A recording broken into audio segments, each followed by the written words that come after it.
Ego, no musi rero turafise ikiganiro. Reka tuganire ku bijanye n'abana b'Imana. Ni ikiganiro numvise kinezereje. Turi abana b'Imana. Imana iradukunda. Ifise urukundo rutangaje. Hariho akarorero k'urukundo rw'umuvyeyi akunda umwana wiwe, katanzwe muri Yesaya 15, turahasoma urukundo Imana ikunda yatanze Imana, ijambo ry'Imana rutanga akarorero k'urukundo rw'umuvyeyi akunda abana biwe. Ndahasoma muri Yesaya 49, 15 gushika kuri 16. Haravuga ngo em, havuga ngo mhm, mbega umuvyeyi yokwibagira umwana yonsa, akareka kugirira impuhwe uwo yavyaye, naho we yomwibagira? Jewe sinzokwibagira.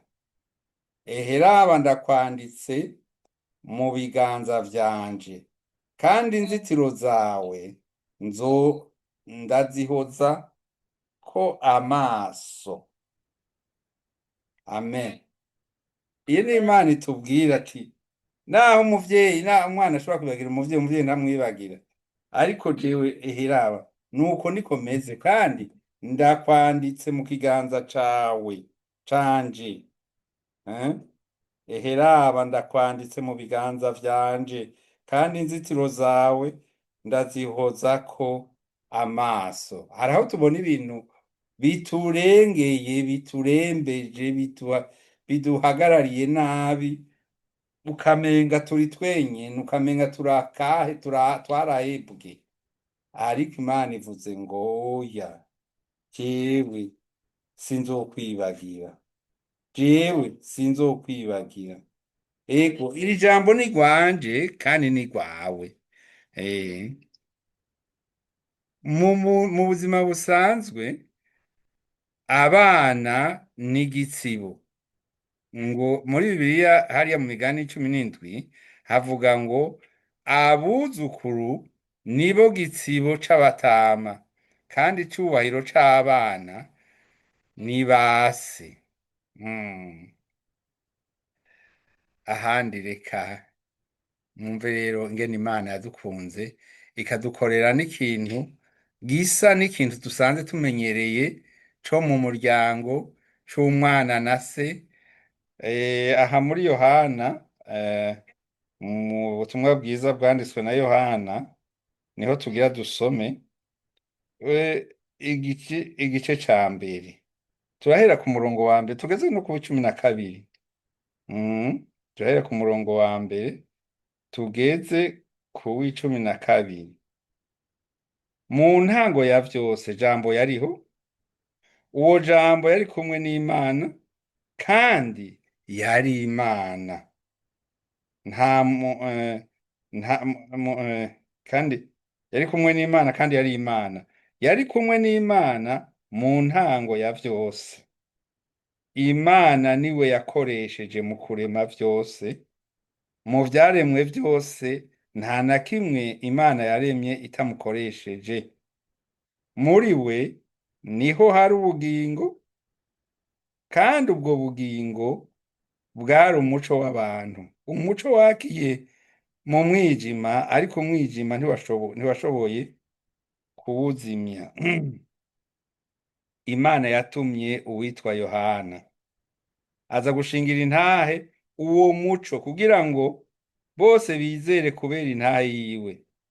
Yohana ubwiwe siwe yari umuco, ahubwo yaje ari icabona co gushingira intahe uwo muco.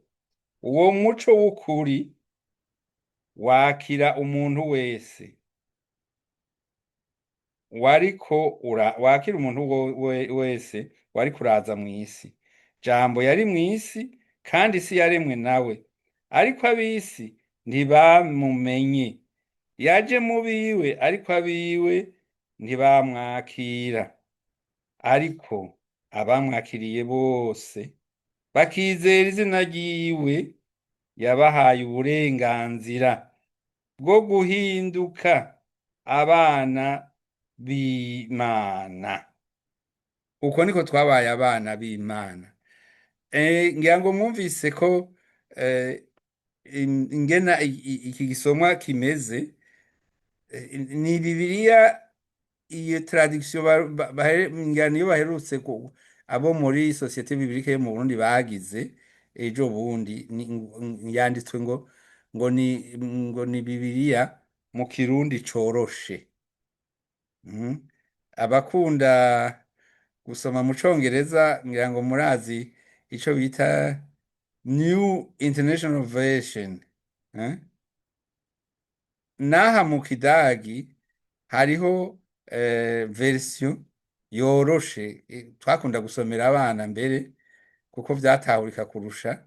Ni bimwe yitwa ngo Hoffnung for alle. Sinzi ko ba mama hariya Chantal mu utwo dutabo muzoturondere twa Hoffnung for alle, kuko akumubwiye uno munsi ndikagenda umwana akamugumamwo. Ego, niko ndavuga rero ko jambo yihinduye umuntu ni Yesu Kristo. Uwo Yesu niwe yaduhaye ububasha bwo gucika abana b'Imana, nibo bizeye izina ryiwe.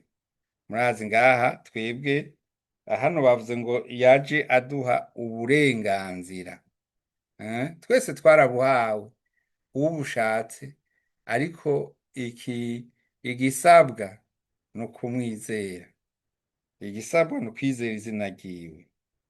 Ego, hariya mu ibaruwa rya Yohana rigira gatatu hariho ahantu havuga ngo nta wundi munezero mfise uruta uyu wo kumva ko abana banje bagendera mu kuri. Reka tugende tuhasome. Navuze ngo mu ibaruwa rya gatatu rya Yohana hari ubundi hari igice kimwe gusa, ariko reka turasoma naho nyine tusome twitonze. Jewe umutama w'ishingiro ndakwandikiye wewe Gayo, uwo nkunda mu kuri. Mugenzi nkunda, ndakwipfuriza kugira amagara meza no kuroranirwa mu mubiri nk'uko umushaha wawe umerewe. Ati nanezerewe cane igihe bamwe muri bene wa data baza bakambwira ingene uri umwizigirwa kandi ugendera mu kuri. Nta munezero woza undutira kumva ko abana banje bagendera mu kuri. Aha uyu yanditse yariko avuga kuwo yavyaje ubutumwa. Natwe ibi biduhamagarira kugira abantu tuvyaza ubutumwa kandi tukabakunda nk'abana bacu. Nta kindi co tunezera kurusha ico. Iki cotuma tugira ibituma vyo kubinezererwa kurusha. Ego, kandi natwe twamaze kuvyara abana tukaba tubatunze, abana bacu nta kindi tubipfuriza atari uko bogendera mu kuri kw'ijambo ry'Imana.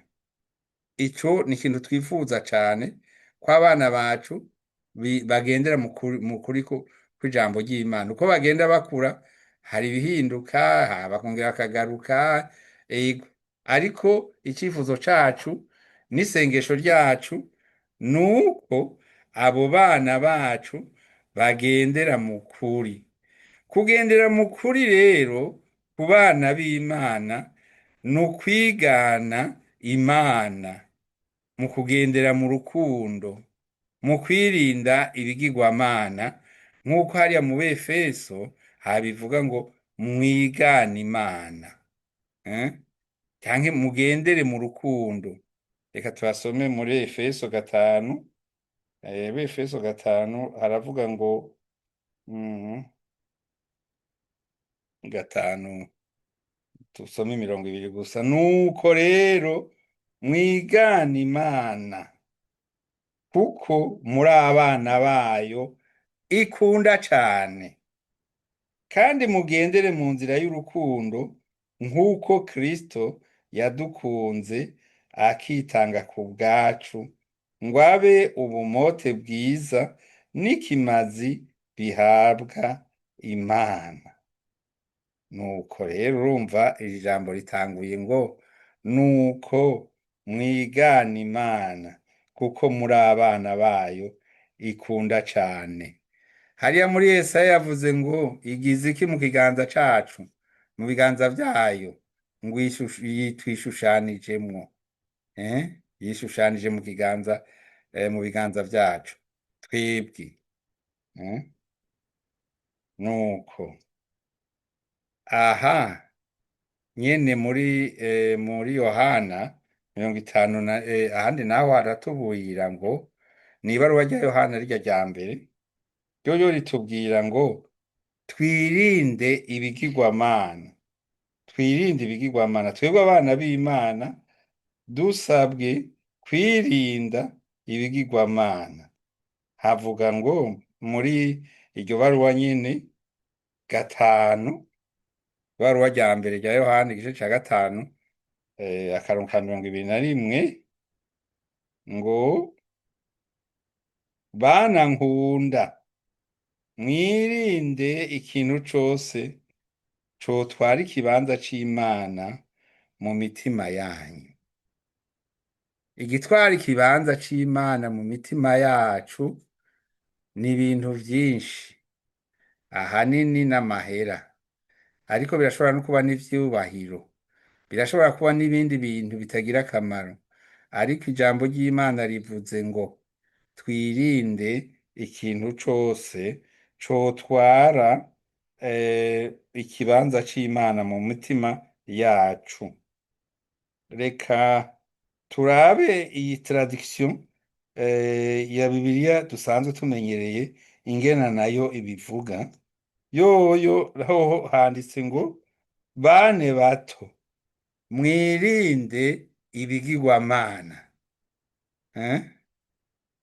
mu bisanzwe n'ijambo rimwe n'insiguro imwe, ariko irya ya mbere uko babisiguye muri iyi traduction, novuga yuko birumvikana kurusha. Twirinde iki? Twirinde ikintu codutwara ikibanza, cotwara ikibanza c'Imana muri twebwe. Amina. Ego.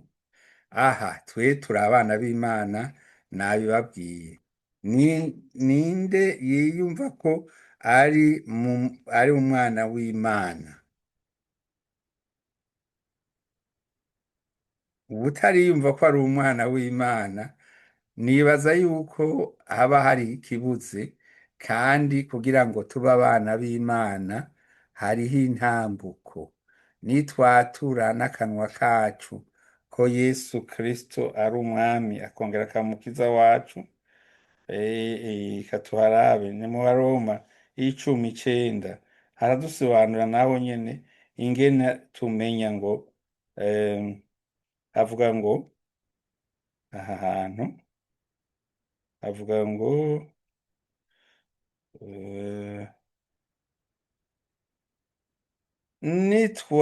niwaturisha akanwa kawe ko Yesu ari umwami, ukizera mu mutima wawe ko Imana yamuzuye mu bapfuye, uzokizwa. Kuko abakijijwe nibo bana b'Imana, nibo bazobana na Yesu Kristo. Ego nibo abwira ati nimuze mwebwe abarushe n'abaremerewe ndabaruhura. Tutaramuba birashoboka, kuko umwami Yesu nico aturindirije, araturindiriye, yaje kuturondera. nimwiyumvire namwe.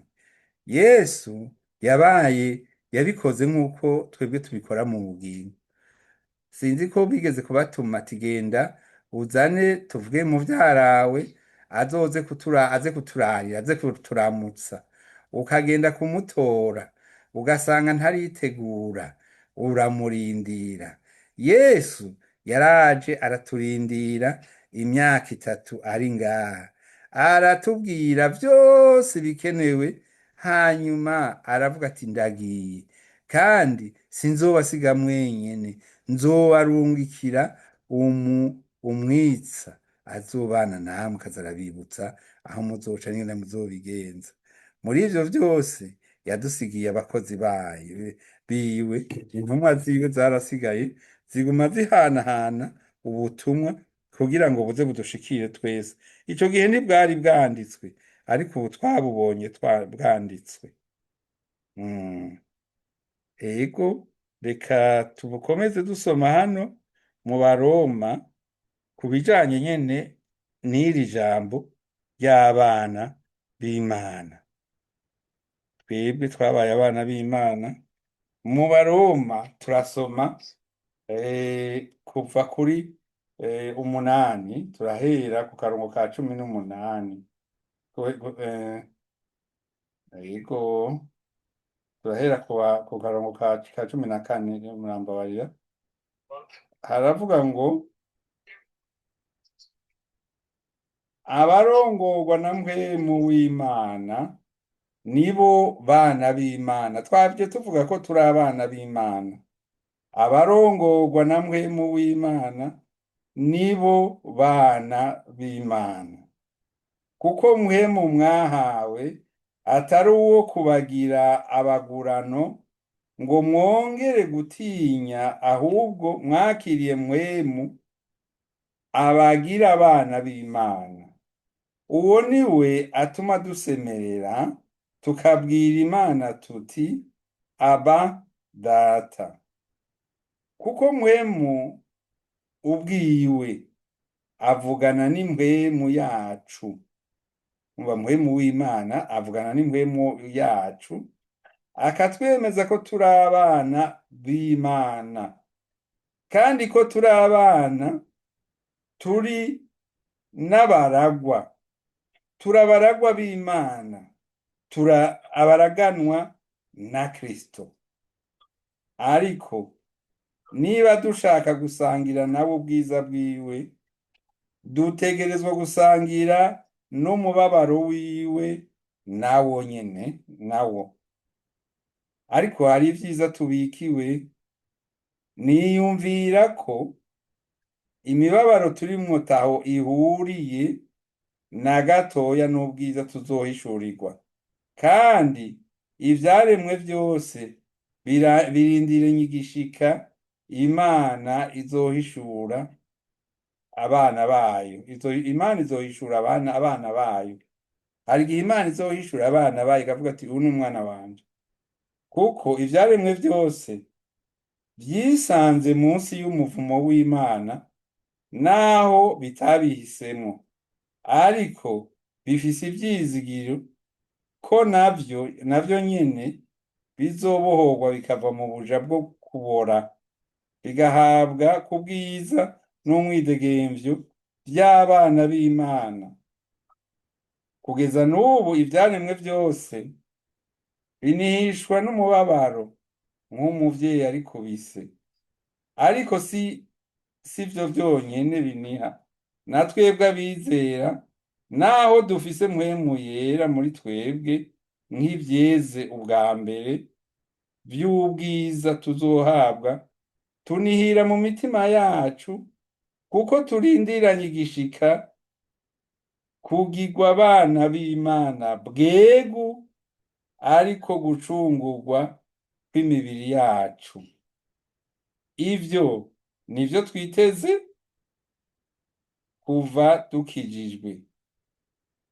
Iyo icari citezwe kibonetse, kucitega kuba kurangiye.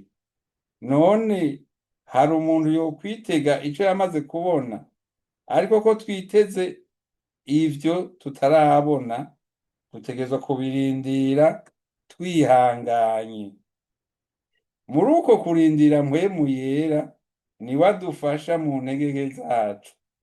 Mu by'ukuri ntituzi icyo dukwiye gusengera, ariko mpwemu yera aradusengera niha iminiho idashobora gusigurwa n'amajambo.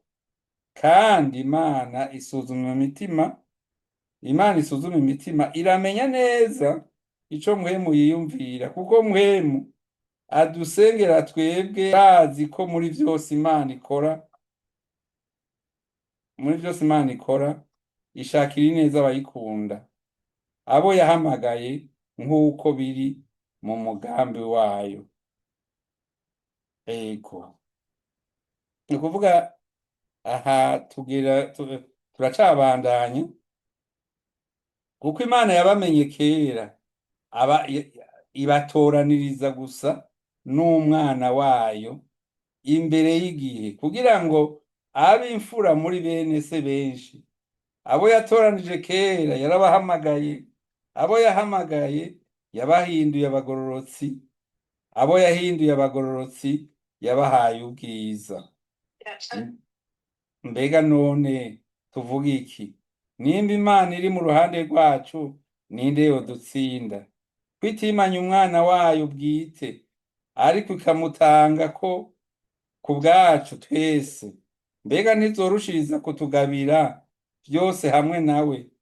Ninde azorega abana abo Imana yatoranije? Nta numwe, kuko Imana niyo ibahindura abagororotsi. None ninde azobatsindisha?